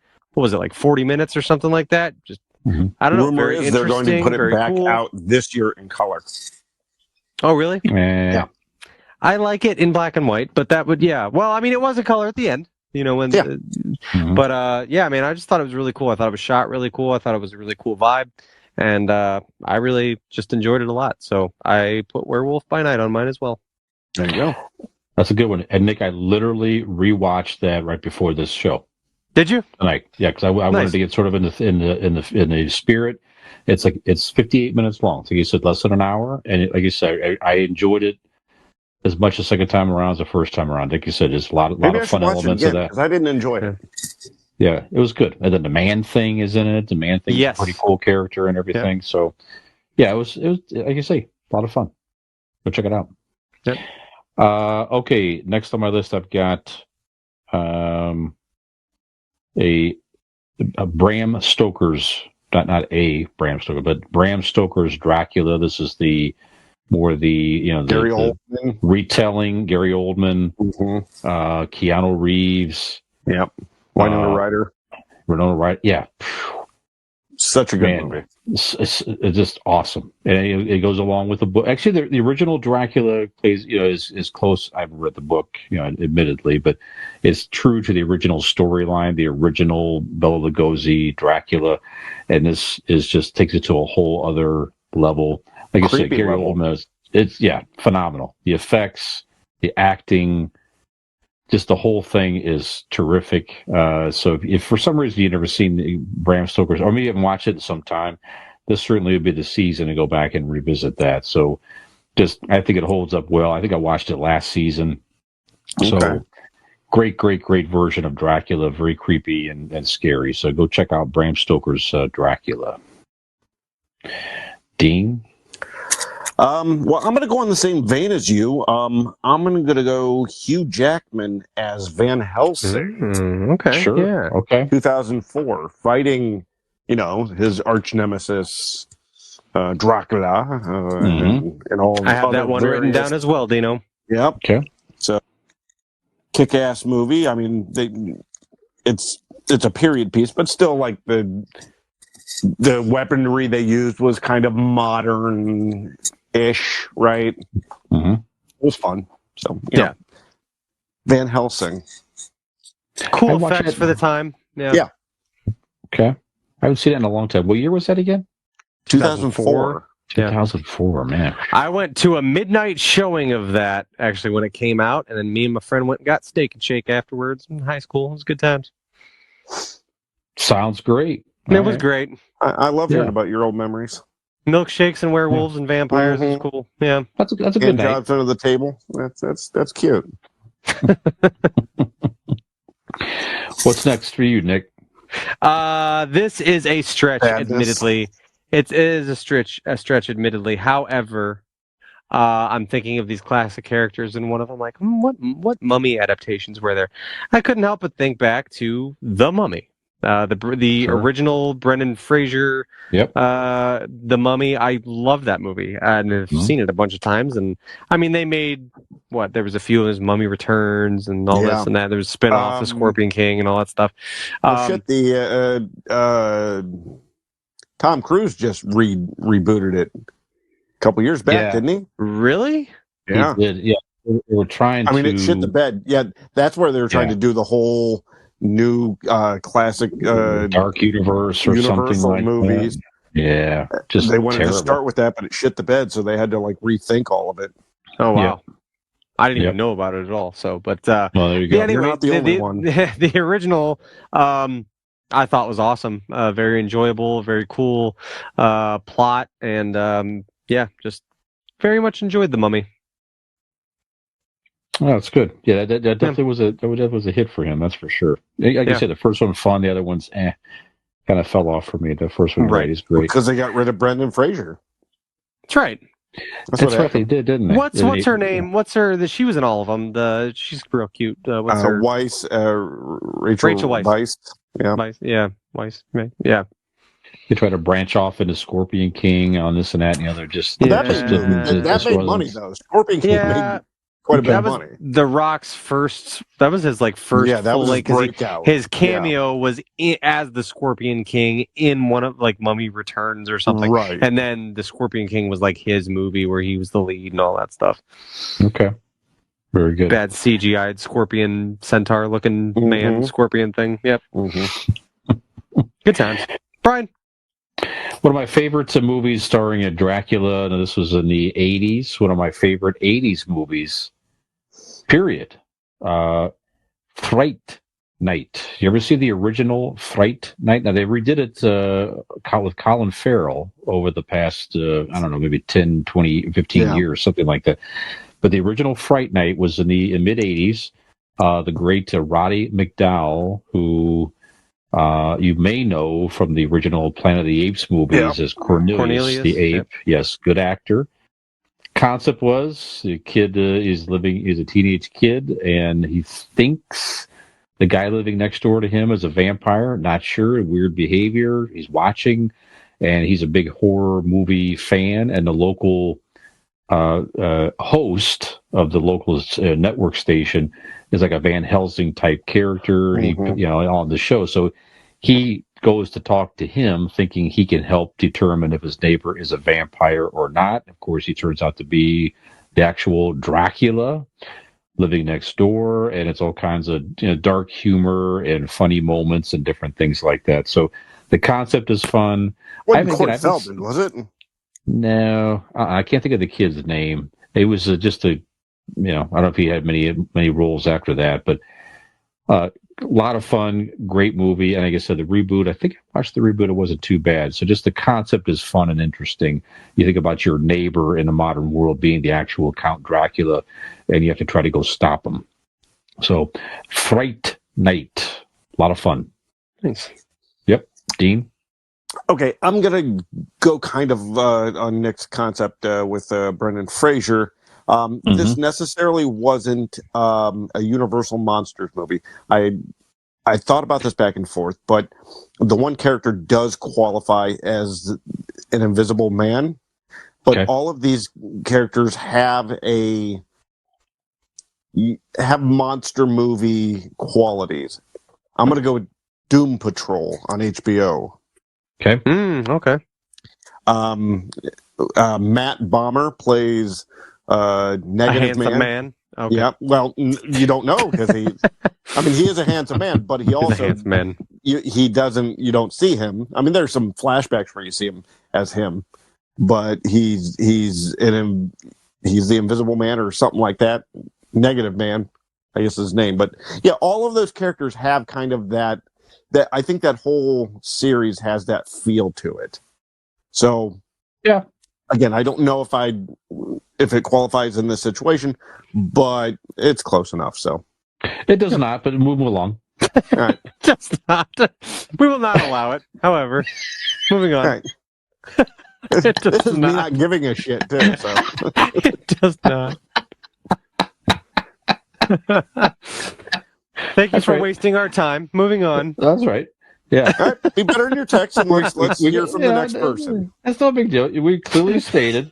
Oh no, it's fine. It's fine. Dracula, clarity is Frankenstein's monster, creature from the Black Lagoon. The Negative Mummy. Man is yeah. Well, fucking Hollow Man wasn't the Invisible Man.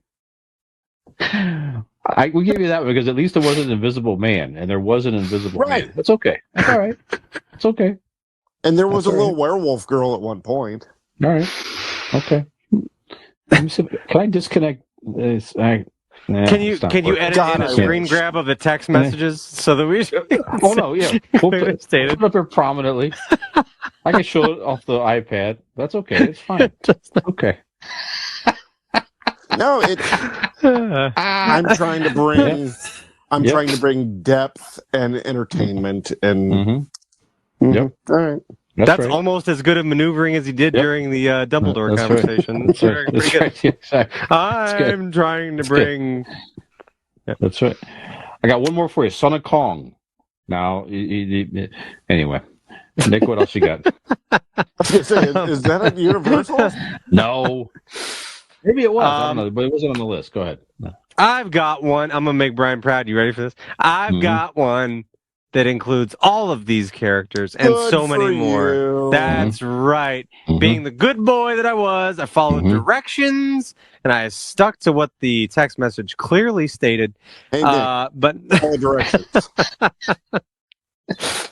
Anyway, having children, we watched some family movies, and one of the more enjoyable animated films here recently has been the Hotel Transylvania movies. Oh yeah, Adam Sandler, Kevin James, Steve Buscemi all voiced these characters.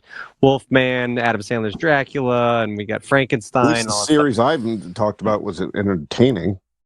So we don't know because we were only sticking to the ones that Brian specifically asked for. So I'm not sure. But anyway, yeah, the Hotel Transylvania movies are a fun family watch, and clearly, not even draw from, but directly take those classic monster characters and put them Make a shitty into cartoon. a fun little movie. So you know what? Don't be mad I'm at not the mad. Hotel I'm not- Transylvania no. franchise because you can't follow directions. It's Mhm. not Adam Sandler's fault, okay? It's not my No, fault. It's not Adam But Sandler's fault. fucking Little Nicky was, Jesus. That's All a right. fucking great movie. How dare you? Gold star, Nick. Good job. Thank you, Brian. Terrific. Thank you. You're Yep. dad's favorite. Okay, so I mean, I'm we didn't actually going need to- this, but okay, yeah, go ahead. please. Yep. I'll take my turn next if you don't mind. Thank you. no, actually, you jumped in. This early. guy hates It directions. should have been Nick, Dean but you hates yeah. directions. Yeah, you Hates went I did? when yes. I did. Oh, I'm so sorry. Then, I lose a gold star. Well, I apologize. I mean, Go ahead, Dean. Don't apologize to him, Dad. You don't have to Let's take that. point out who Mhm. follows directions. You know, let's. Mhm. All right, so You I'm going to ungrateful actually, shit. I'm going to jump in here, and I'm going to give you 4 movies. Mm. Okay, and Are any of them characters that Brian asked for? did Brian ask you to suck his dick? Because I think that's what's happening. Okay. No, seriously, did he ask you? Because he didn't ask me. Maybe later. Okay. No. All right. So I'm going Abbott and Costello meets, and from 1948 to 51, 53, 55, you have Abbott and Costello meets Frankenstein, Abbott and Costello Mhm. meets The Invisible Man, Dr. Jekyll and Mr. Hyde, and The Mummy. All Yep. of those are classic and amazing fucking comedies. So I'm going to lump all 4 of those into one. That very good. Very good. I had those. I get the original. I get the box sets, like I said, of the original, like all the movies, all the Dracula movies, all the Frankenstein, all those Abbott and Costello movies are included Awesome. in those as well. So Yeah, they're good. They're fun. Yeah. And the Frankenstein one, as a bonus, has actual Bela Lugosi coming back to playing Dracula in Oh. that particular movie. Yeah. That's cool. Mhm. Very cool. All right. Very good. Sorry. So Nick, now it's back to you because I jumped in earlier. So what's your next one? I don't. I had 5, and that was it. That's all I got. Okay. So you I can think- wrap Well, it up, I Brian. doubled up with Dean, but yeah. Well, my 5th one is one of my favorite cartoons of all time. I used to watch this cartoon every Saturday, and it definitely made its way into syndication. Watched it all the time, and there's been tons of versions of it. There are different reiterations. I would arguably, I think it's one of the most successful animated franchises that's ever existed. It spawned a couple live action movies starring this little guy right here. I'm showing on the camera. Mm. Scooby-Doo. Good. Scooby-Doo series. Yeah, there's been certainly, all the classic iterations of the movie Yeah. monsters, and then some have been in the Scooby-Doo series throughout time. I mean, does it count that all of them ended up having to take the mask off and it wasn't them? You're right. It was all humans playing those characters, but there were Draculas, there were mummies, there were monsters. I all hate kinds to of break stuff. this to you, but people Go were ahead. playing all the other versions of the monsters. I in those know. movies, too. I know. Yeah, you're right. You're right. Also, Oh, actors. Yeah, that's right. All the actual monsters weren't actual monsters, right? They were actors. You're right. Yeah. Yep. Scooby-Doo. Not all of them. There Good was stuff. actually one that was real. You have to figure it out. Kevin Any Spacey, he was a monster. Yeah, that's That's true. Not to That's Dean, but to some people. Okay, but we're not going to get into this. We're not going to get into this. I'm not going to let you rope me in to your pettiness and childish arguments. Brian, tell us about Scooby-Doo and how much you love him. it's just great. The whole concept was fun and fun. That's it. Yep. Yeah, everybody knows Scooby-Doo. I love Scooby-Doo. Yeah. And Kevin Spacey, apparently, but yeah. All right, so that's our personal Mount Rushmores. I want you to recap your personal Mount Rushmores. D, when we start with you, sir. I did Dracula, Dead and Loving It, Mhm. Hollow Man, Van Helsing, Doom Patrol. Doesn't I'm count keeping it another on one. there. Try again. All of the Abbott and Costello movies, All right. and The middle finger. The what? Oh, you didn't hear it? Let me turn it up. Oh. Very good. Nick, what were your 5 again? I had The Mummy, Werewolf by Night, Hotel Transylvania, The Munsters, and Van Helsing. Very good. I had Young Frankenstein, also The Munsters, Bram Stoker's Dracula, Scooby-Doo, and Fright Night. Any honorable mentions, anybody? I mean, I had Young Frankenstein as along with you. That's why I didn't put it on mine, because you had it on yours. But he was on my list. Very good. Nick, any others? No. Okay. I rewatched this not long ago. I don't know if you ever saw that. I think it was from the 80s as well. You ever see Monster Squad? I hear everybody talk about it and how good it was. I didn't see it as a kid. No. Yeah, fun movie. You can find it out there, of course, like everything else. You can find it on streaming. I think I watched it last season there, too. As a matter of fact, I don't think I ever watched the whole thing until last season, but it was, a lot of people are nostalgic about it. The concept is very simple. It's a group of young kids, and they wind up having to try to fight Dracula, Frankenstein's monster, I think Wolfman. It's all the classic characters. They were all the actual monsters were in this town, and these group of young kids are trying to stop them from taking over the town and taking over the world, or this and that and the other. So it's a lot of fun. So I've got an honorable mention. Go ahead. I've got an honorable mention. How and I'm going to actually move away from even movies or TV shows. I'm going to go with the Monster Mash. Sure. Because they were all there and they were dancing. That's right. That's right. Monster Mash. Yep. Very popular song in the 60s, kids. Yep. You want to see a cool thing? You can YouTube it. The guy who wrote it and sang it. If you've ever seen him actually sing it, it is. It's amazing. Yeah, like his face distorts, and it's really weird. Yeah, but it is something to watch. So if you YouTube it, yes, indeed. The Monster Mash. He was like on an American Bandstand or something like that. Dick he got a weird rubber face. Monster Mash. Let's get a fucking stroke.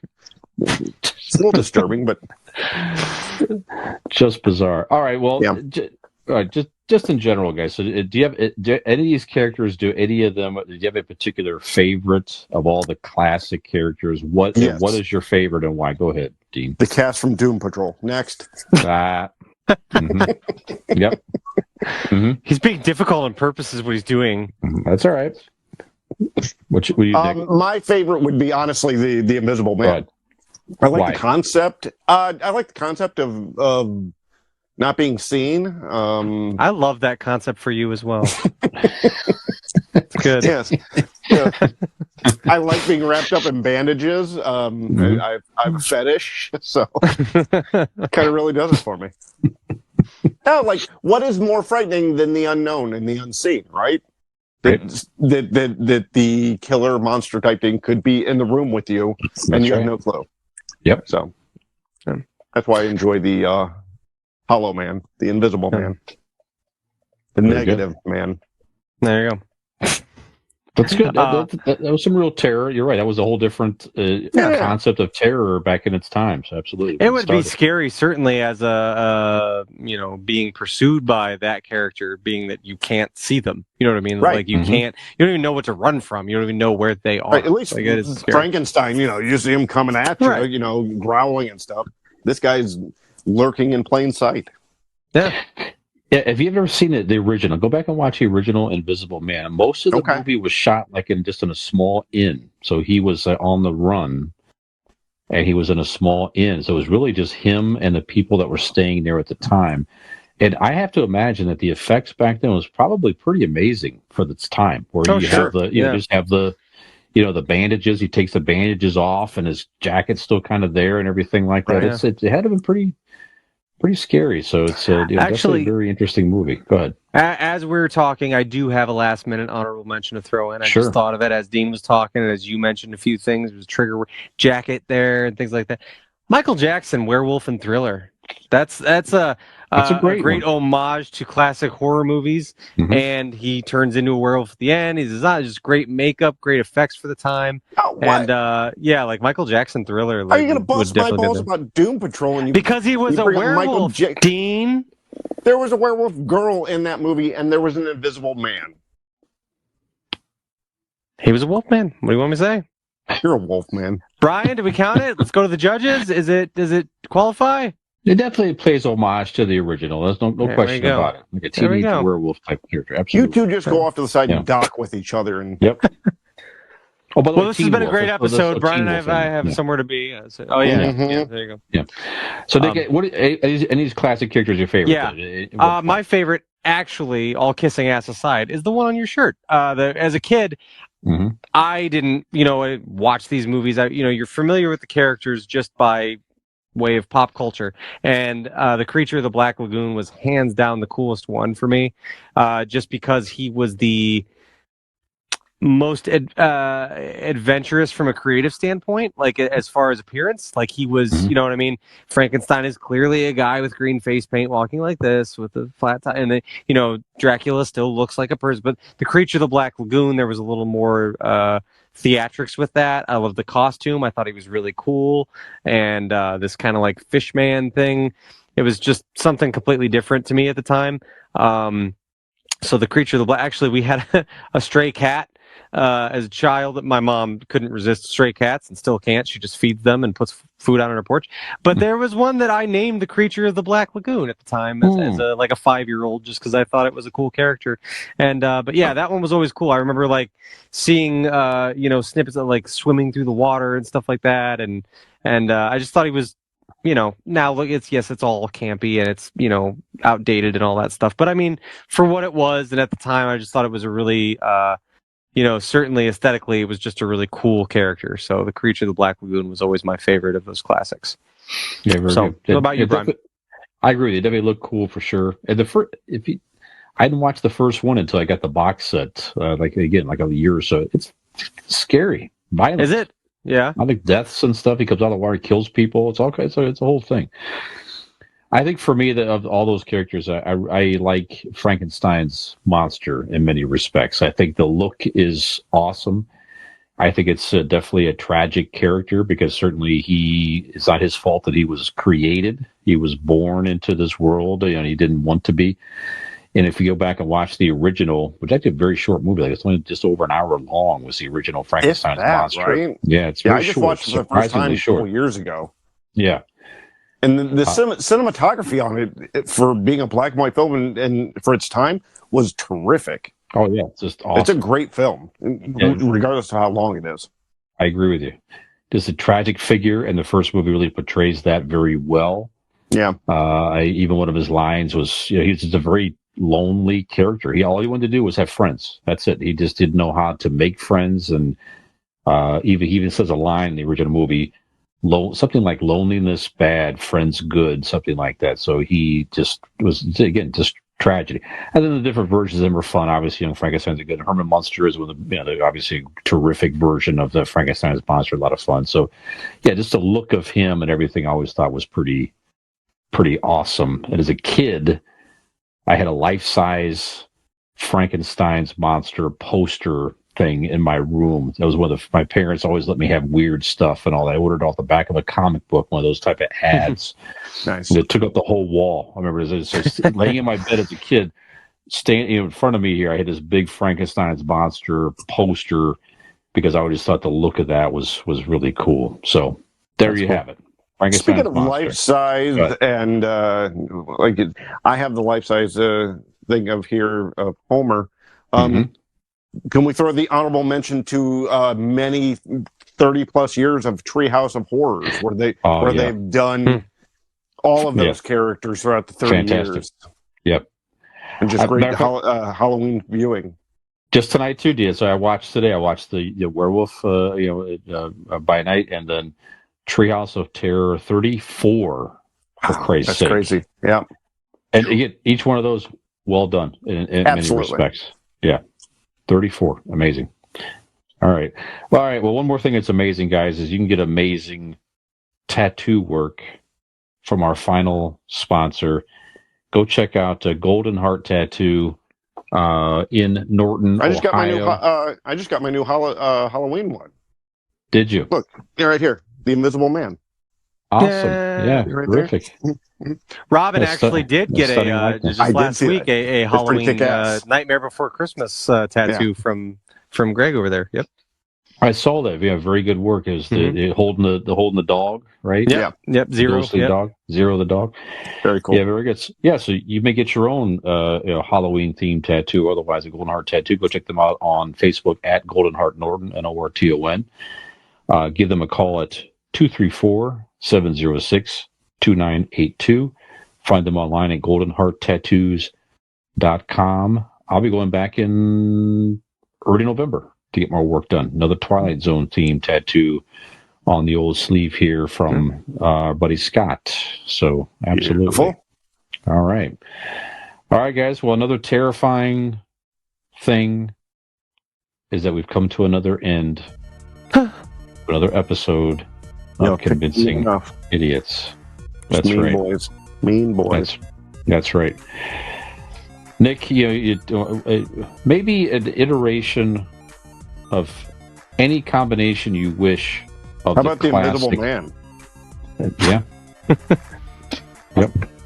Yep. All right, ready? I got the Invisible Man doing the outro There you go. and I love it. Frankenstein's voice. Ready? Awesome. Go for it. Convincing idiots. Good. No podcast to listen to. Bad.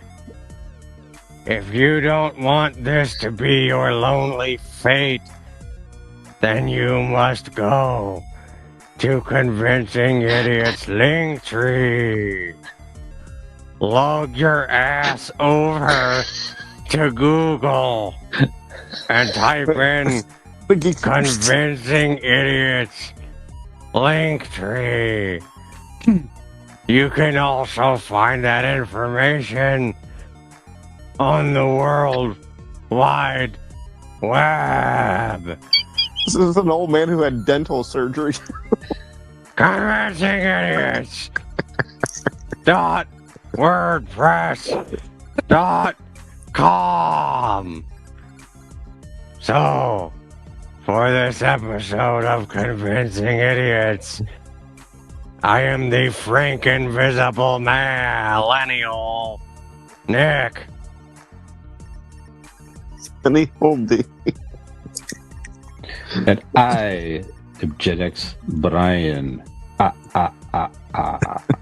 we convinced you to join us in convincing Dean to follow the fucking rules on the next episode of Convincing Idiots?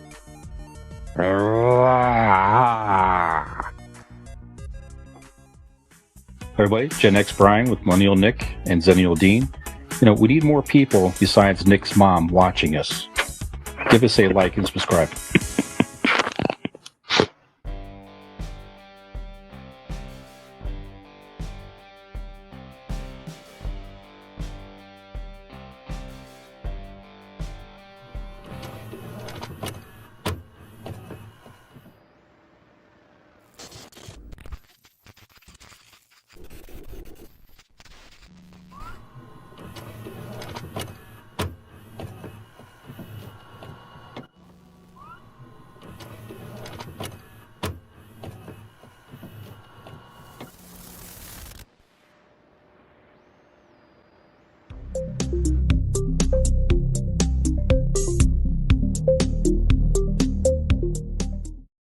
Ham gravy.